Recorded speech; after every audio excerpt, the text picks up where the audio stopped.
हाँ तो दोस्तों, इस वीडियो के अंदर हम राजेश पावर सर्विसेज के आईपीओ के बारे में बात करेंगे और जानेंगे कि इस आईपीओ के अंदर आपको अप्लाई करना चाहिए या नहीं। चलिए शुरू करते हैं। तो देखिए, सबसे पहले हम ये जानेंगे कि ये कंपनी क्या काम करती है, क्योंकि जो कंपनी है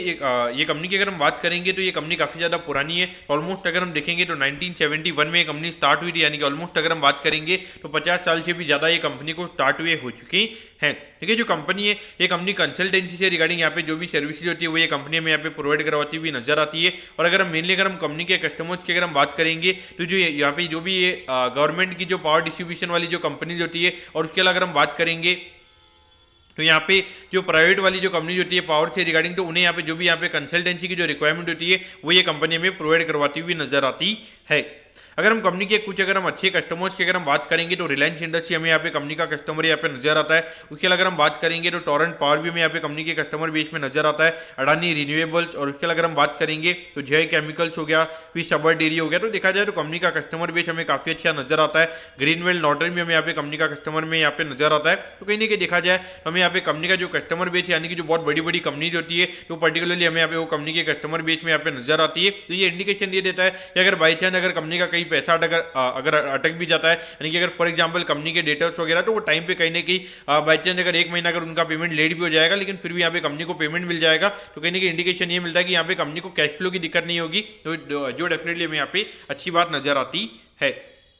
उसके अगर हम बात करेंगे तो यहाँ पे एक कंपनी आईटी की अगर हम कंपनी की अगर हम बात करेंगे तो HKRP इनोवेशन लिमिटेड करके कंपनी, जिसके अंदर यहाँ पे कंपनी ने इन्वेस्ट किया हुआ है। इस कंपनी की अगर हम बात करेंगे तो एनर्जी सेक्टर से रिगार्डिंग यहाँ पे जो भी आईटी सर्विसेज होती है वो ये कंपनी हमें प्रोवाइड करवाती हुई नजर आती है। और एक तरीके से अगर हम देखेंगे तो वो कंपनी हमें यहाँ पे राजेश पावर के अंडर में हमें यहाँ पे नजर आती है। अगर हम उसके कुछ सर्विसेज की अगर हम बात करेंगे तो देखिए, स्मार्ट फीडर मैनेजमेंट के जो सिस्टम वगैरह होते हैं वो ये प्रोवाइड करवाने का काम करते हैं। फिर वो जो वर्चुअल फीडर का जो सेग्रीगेशन वगैरह होता है वो ये प्रोवाइड करवाने का काम करते हैं। और जो रियल टाइम जो आपका जो मॉनिटरिंग सिस्टम वगैरह होता है, तो वैसे जो भी यहाँ पे आईटी सॉल्यूशंस होते हैं वो ये कंपनी में प्रोवाइड करवाती हुई नजर आती है। तो ऑल ओवर देखा जाए तो कंपनी का बिजनेस मॉडल यहाँ पे अच्छा है, लेकिन मेनली अगर हम देखेंगे तो कंसल्टेंसी से रिगार्डिंग यहाँ पे कंपनी सर्विस प्रोवाइड करवाने का काम करती है। यहाँ पे कहीं ना कहीं देखेंगे तो कंपनी के बिजनेस मॉडल की अगर हम बात करेंगे तो ऐसा लगता है कि कहीं ना कहीं बियॉन्ड पॉइंट यहाँ पे इतनी स्केलेबिलिटी यहाँ पे नहीं रहेगी, क्योंकि अगर हम देखेंगे ऑलमोस्ट 50 साल से ज़्यादा ये कंपनी हमें यहाँ पे काम करती हुई नजर आ रही है। और अभी भी अगर हम देखेंगे लगभग 20-25 करोड़ के लगभग कई एनुअल पैट यहाँ पे कंपनी का है। तो कहीं ना कहीं देखा जाए तो ये इतने साल से अगर ये कंपनी काम करी है, तभी इतना कम अभी कंपनी का प्रॉफिट का नंबर है, तो वही कहीं ना कहीं हमारे को इंडिकेट कर रहा है कि बियॉन्ड पॉइंट यहाँ पे जो कंपनी का बिजनेस मॉडल है वो यहाँ पे स्केलेबल नहीं रहेगा। लेकिन यहाँ पे अच्छी बात ये रहेगी कि यहाँ पे कंपनी की जो कैश फ्लो रहेंगे वो यहाँ पे काफी अच्छे रहेंगे। तो यानी कि आज नहीं तो कल या फिर आने से 5 से 10 साल बाद भी ये कंपनी हमें यहाँ पे जीवित नजर आएगी, यानी कि कंपनी एकदम से बंद नहीं होगी।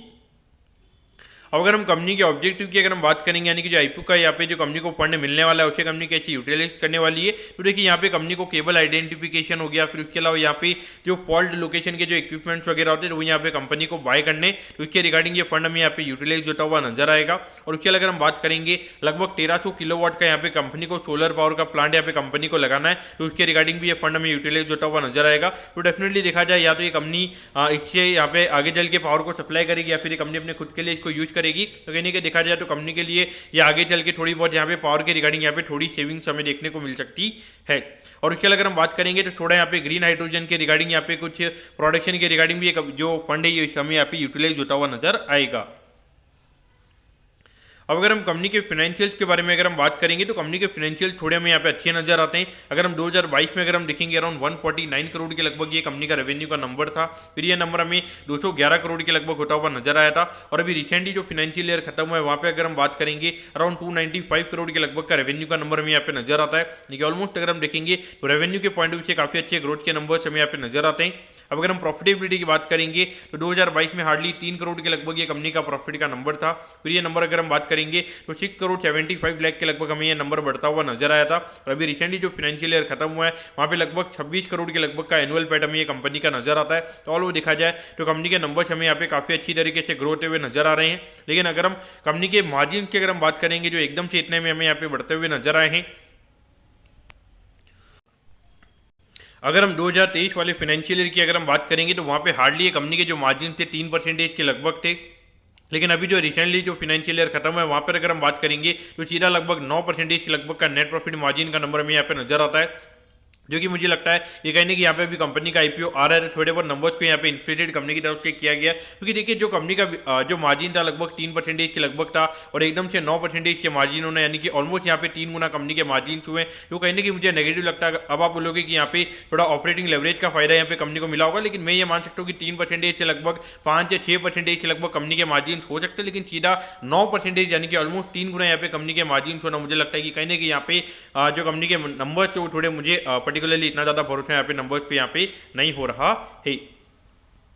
अब अगर हम यहाँ पे आईपीओ के डिटेल्स के बारे में अगर हम बात करेंगे तो देखिए 25 तारीख को ये आईपीओ में स्टार्ट होता हुआ नजर आएगा और 27 तारीख को ये आईपीओ में क्लोज होता हुआ नजर आएगा। अगर हम प्राइस बैंड के बारे में अगर हम बात करेंगे तो यहाँ पे 335 के कट ऑफ प्राइस पे कंपनी में शेयर देती हुई नजर आ रही है, और 400 शेयर का लॉट है जो यहाँ पे कंपनी का नजर आता है, यानी कि एक लॉट को अप्लाई करने के लिए लगभग 1,34,000 रुपीज़ यहाँ पर आपको लगने वाली हैं। अगर हम इश्यू साइज की अगर हम बात करेंगे तो लगभग 160 करोड़ के लगभग यहाँ पे आईपीओ का इश्यू साइज है। इसमें अगर हम बात करेंगे लगभग 93 करोड़ हमें यहाँ पे कंपनी के पास में जाते हुए नजर आएंगे, और बाकी अगर हम 67 करोड़ की अगर हम बात करेंगे तो ये पैसा कंपनी के प्रमोटर्स के पास में यहाँ पे जाता हुआ नजर आएगा।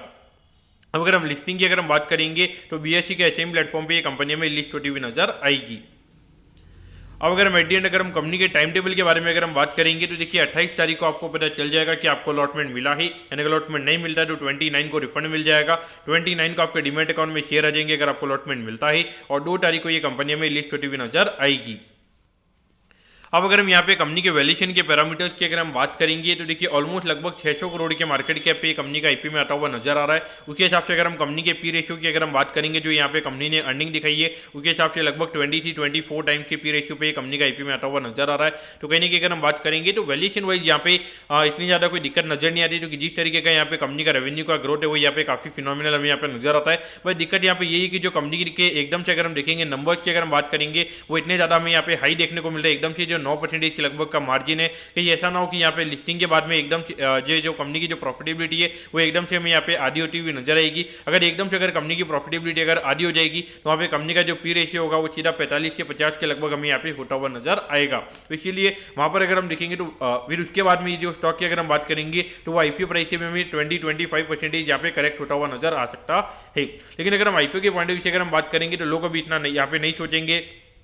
यहाँ पे लिस्टिंग के बाद में कंपनी का प्रॉफिट का नंबर कैसा आएगा, एक बार के लिए लोगों के पास में यहाँ पे जो डेटा है उसके हिसाब से हमें यहाँ पे डिमांड देखने को मिलने वाली है। तो इस पॉइंट ऑफ व्यू से अगर हम बात करेंगे तो अगर लिस्टिंग के लिए अगर आपको अप्लाई करना है तो मेरे ख्याल से अप्लाई किया जा सकता है। अगर हम इशू साइज की अगर हम बात करेंगे तो थोड़ा इशू साइज यहाँ पे बड़ा है, तो उसकी वजह से मुझे लगता है कि लगभग 30-40% से ज़्यादा के प्रीमियम आपको यहाँ पे एक्सपेक्ट नहीं करने चाहिए, और मैं पर्टिकुलरली यहाँ पे सिर्फ लिस्टिंग के लिए अप्लाई करने वाला, और उसके बाद में डेफिनेटली मैं इसको सेल कर दूंगा अगर मेरे को अलॉटमेंट आती है। अगर अलॉटमेंट नहीं आएगी और अगर बाई चांस अगर ये कंपनी थोड़ी अगर बाई चांस 5 से 10% के प्रीमियम पे अगर मार्केट में जो अनसर्टेनिटी चल रही है उसकी वजह से अगर ये कंपनी 5 से 10% के प्रीमियम पे अगर ये कंपनी खुलती है तो मैं डेफिनेटली इसको बाय करूंगा। बाकी अगर 40-50% के प्रीमियम पे अगर ये कंपनी खुलती है तो मैं डेफिनेटली इसके बाद में फिर ये कंपनी को अवॉइड करूंगा। अवॉइड क्यों करूंगा, क्योंकि देखिए अभी रिसेंटली जितनी भी कंपनीज के नंबर आ रहे हैं तो वहाँ पर अगर हम देखेंगे जो 6-6 महीने के जो कंपनी के नंबर थे वहाँ पे इतनी ज़्यादा इन्फ्लेशन जो हमें इन्फ्लेटेड नंबर जो कंपनी के ना देखने को मिला था, और अभी जब उनके रिजल्ट आ रहे हैं तो वहाँ पर अगर हम देखेंगे तो एकदम से उनके नंबर्स गायब हमें नजर आ रहे हैं। तो वैसा अगर हम देखेंगे तो कोई भी एसएमई कंपनी में आने वाले टाइम पे हो सकता है। तो इसीलिए आप अगर होल्ड करने के लिए अगर आप कंपनी को देख रहे हो तो आपको ये सोचना पड़ेगा कि कंपनी जो नंबर दिखा रही है क्या वो एक्चुअल में सही है या नहीं है। क्योंकि अगर आप देखोगे अभी एक टैग गिरा करके कंपनी थी उसके नंबर्स काफी फिनोमिनल है, लेकिन अगर हम देखेंगे आई थिंक उसके जो रिजल्ट वगैरह है उसमें अगर हम देखेंगे तो कंपनी ने सीधा लॉस दिखाया है। वहाँ पर अगर आप देखोगे